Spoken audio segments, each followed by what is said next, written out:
Hi guys. So apparently my three little munchkins, or one of them anyways, stole my tripod thing. So I'm going to try to hold my phone and make this all legible and make sense, but we'll see how it goes.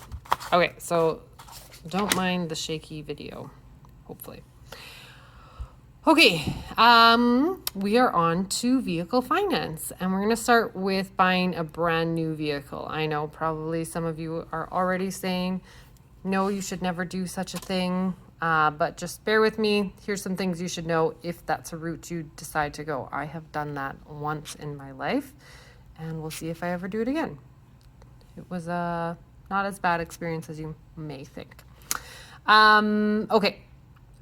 So when buying a vehicle, there's lots of places out there that you can check. These days, Kijiji kind of has everything, even brand new stuff. It's not just for used things. You want to look at consumer reports and see what that vehicle, how it's rated in different scales and why. This is a great just shopping tool is Auto Trader. Again, they do sell new vehicles on Auto Trader as well. There's Auto Smart Guide, and you want to know where you're at for fuel consumption, although apparently these days fuel will come quite cheap, but that's not going to last forever. And then you want to know what's the going rate for that vehicle. So the black book value is what we normally talk about, that you can find online on various sites. But you want to know sort of what that car's been going for. Again, with new vehicles, it's a little more difficult, but you want to know what it's going for regularly so that you don't get taken by those lovely dealerships or wherever you're buying from. If it's brand new, it's probably a dealership. But the most important thing is do your research and shop around. This is like a not buy the first time you walk into a building unless you have done a lot of research. Interestingly enough, the time that I did buy a brand new vehicle, it was from the first place we went into, but my husband had done a ton of research. We did go, I think, to 3 or 4 other places in between, and the guy was right. We couldn't find a better deal anywhere else. But anyways, here we go. So some things to know about technical terms. So again, this is the course of terms. And yes, if we were in the classroom, I would make you do some sort of term thing, and we put it up on those crazy whiteboards, and yeah. Okay, so standard equipment is the features that come with even the base model of a car.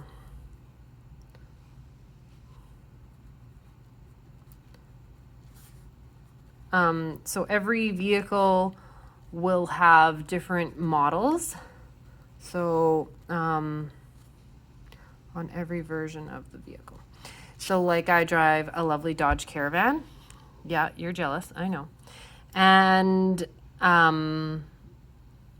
there are obviously people who have TVs and leather seats, and maybe they have power put away the seats in the back thing. I don't have those things, but I also don't have the very base version of the vehicle. So every vehicle can come with different things. On our last car, the base models had heated seats. We upped for the next step up and got a heated steering wheel, which is so nice in Manitoba in the winter. May I add? I miss that. Okay. So that's the standard equipment is what every vehicle will have. So these days, every vehicle has Bluetooth capabilities and, I don't know, power locks, power windows. Some of the optional equipment are the extra features that are added on.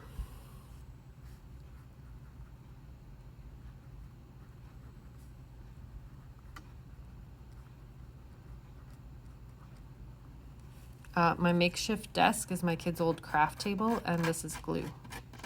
In case you're wondering if I never clean, that's what the problem is there. So this could be like leather seats,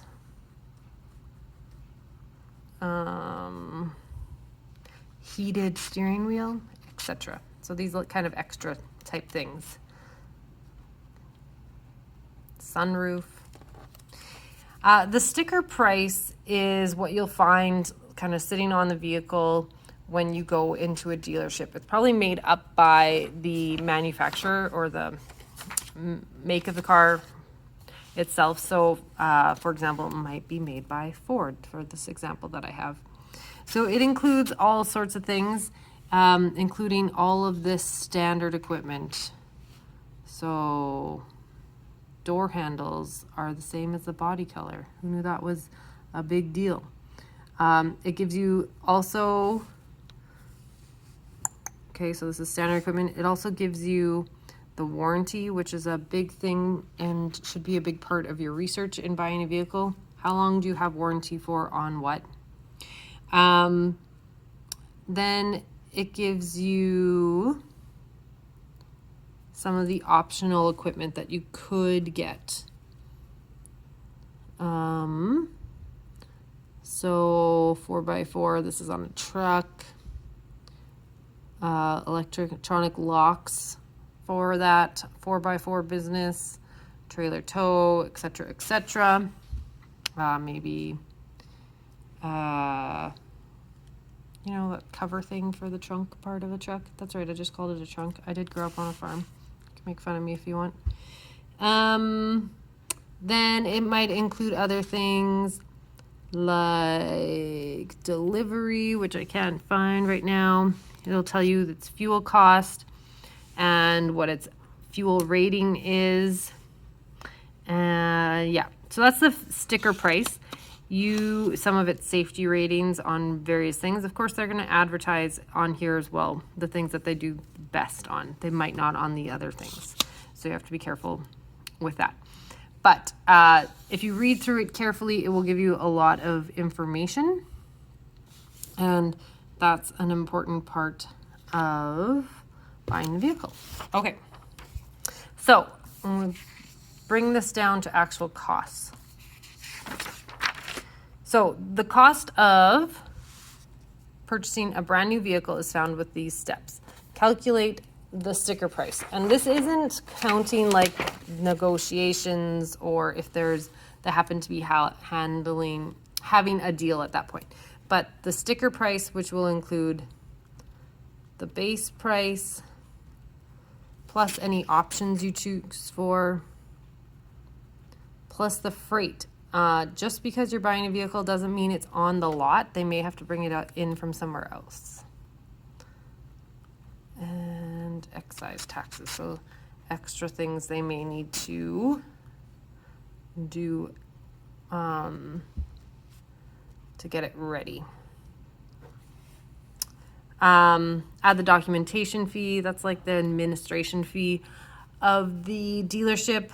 Subtract the trade allowance. So this is if you're bringing in a vehicle to trade into them, which you may or may not be, and then the PST and GST, and total up. So Jack would like to buy a 2-door Camaro coupe. The price is $30,798.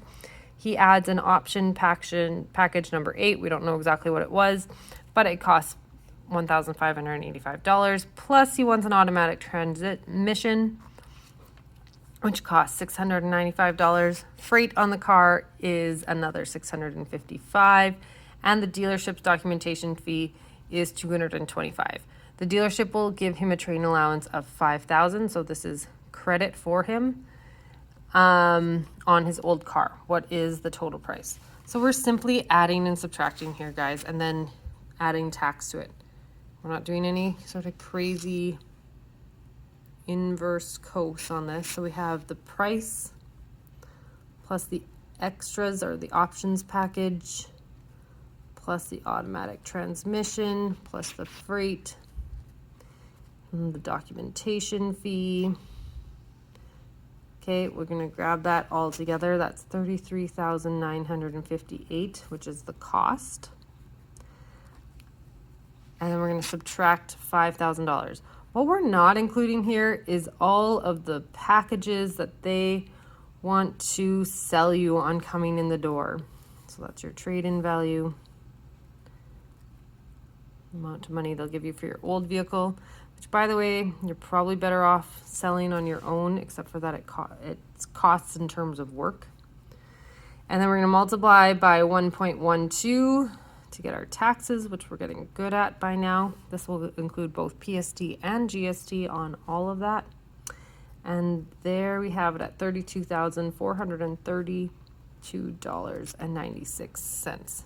Right, so that doesn't include the packages they like to sell you, like extra warranty or debt protection, etc. But maybe we'll talk about those at a later date because I'm chatty apparently tonight, and I need to shut this down. So hope you guys are doing well. You guys did great on that trig test, and let me know if you have any questions. Talk to you later. Bye.